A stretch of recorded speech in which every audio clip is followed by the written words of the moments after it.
প্রকার পোশাক পরিধান করা পুরুষের জন্য আল্লাহ হারাম করে দিয়েছেন। সেটা হোক পাঞ্জাবি, হোক টি শার্ট, হোক যে কোনো ধরনের কাপড় পুরুষেরা পরতেই পারবে না, এটা হারাম তাদের জন্য। রাসূল সাল্লাল্লাহু আলাইহি ওয়াসাল্লাম আমাদেরকে চরমভাবে নিষেধ করেছেন। এই ঈদ আসলে দেখবেন আমাদের অনেক যুবকেরা এই হারাম পোশাকগুলো কেনার জন্য প্রতিযোগিতা শুরু করে। বিশেষ করে আমরা পাঞ্জাবি কিনি, আর এই পাঞ্জাবির মধ্যেই 3 কোয়ালিটির কোনো একটা কোয়ালিটি যদি পড়ে যায়, এই পাঞ্জাবি পরে আপনি ঈদের নামাজ পড়তে যাবেন, আপনি ঈদের নামাজ হবে না। পাঞ্জাবি পরে আপনি জিকির আজকার তাসবিহ তাহলিল করবেন, হবে না। কেন?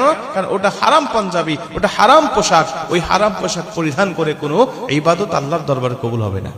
রাসূল সাল্লাল্লাহু আলাইহি ওয়াসাল্লাম বলেন, 1 নম্বরে তুমি কোন সিল্কের পোশাক পরিধান করবে না যদি তুমি পুরুষ হও।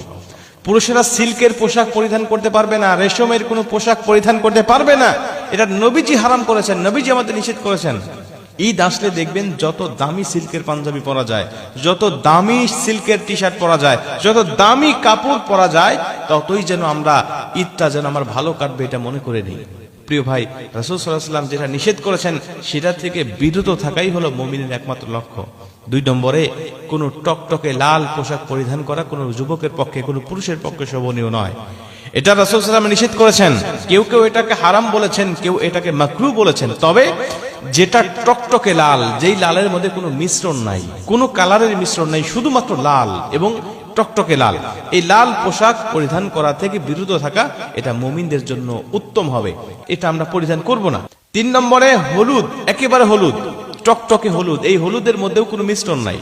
অনেকে বলেছেন মিশ্রণ থাকলে পরা যায়, যদি হলুদের মধ্যে অন্য কোনো কালার মিশ্রণ করেছেন, কালারটা দিয়ে একেবারে টকটকে হলুদ নয়, এটার মধ্যে অন্য একটা কালার চলে আসছে, তাহলে এটা পরিধান করা যায়। কিন্তু একেবারে হলুদ, একেবারে লাল, এর মধ্যে কোনো মিশ্রণ নাই, এই পোশাক থেকে বিরত থাকতে হবে, এটা পরিধান করা যাবে না।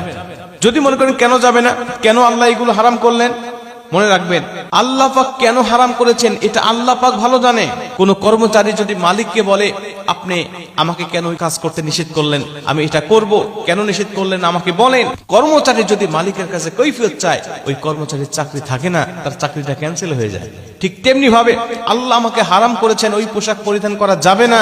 কেন যাবে না যদি আমি প্রশ্ন করি, তাইলে বান্দার তালিকা থেকে আমার নামটা কাটা হয়ে যেতে পারে, মুমিনের তালিকা থেকে আমার নামটা কাটা হয়ে যেতে পারে। এজন্য আল্লাহ কেন নিষেধ করেছেন, নিঃসন্দেহে এর মধ্যে আমাদের জন্য ক্ষতি রয়েছে। কারণ ইসলাম যেটাকে হালাল করে এটার মধ্যে কল্যাণ থাকে, ইসলাম যেটাকে হারাম করে এটার মধ্যে ক্ষতি থাকে। এজন্য সামি'না ওয়া আতা'না, আমরা শুনবো তো সেটা মানবো। মনে রাখবেন মহিলারা সব কালার পরতে পারে, সব ডিজাইন পরতে পারে, ইচ্ছা করলেই সব রকম পোশাক তারা পরিধান করতে পারবে, এটা স্বাধীনতা ইসলাম তাদেরকে দিয়েছে। কিন্তু পুরুষকে এখানে একটু নিয়মের মধ্যে থাকতে হবে, গণ্ডির মধ্যে থাকতে হবে। পুরুষের জন্য স্বর্ণ ব্যবহার করা যায় না। আমরা এক সময় বলতাম যে কেন স্বর্ণ ব্যবহার করা যাবে না, পুরুষের জন্য কি ক্ষতি রয়েছে।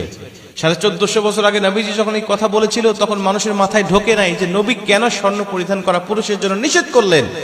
এখন বর্তমান বিজ্ঞান উন্নত হওয়ার কারণে তারা গবেষণা করে দেখছে একটা পুরুষ স্বর্ণ পরিধান করলে তার কি কি ক্ষতি হতে পারে। যখন তারা গবেষণাগুলো জানতেছে, তখন তারা হাদিসের উপর বিশ্বাস করতেছে, আল্লাহর আইনের উপর বিশ্বাস করতেছে, নবীজির সুন্নাহর উপর বিশ্বাস করে করে তারা পরিপূর্ণ মুমিন হচ্ছে। প্রিয় ভাই, মনে রাখবেন ইসলাম যেটাকে হালাল করেছে ওটার মধ্যে কল্যাণ আছে, ইসলাম যেটাকে হারাম করে দিয়েছে ওটার মধ্যে ক্ষতি আছে। আপনি মানলে উপকার পাবেন দুনিয়াতে এবং আখিরাতে।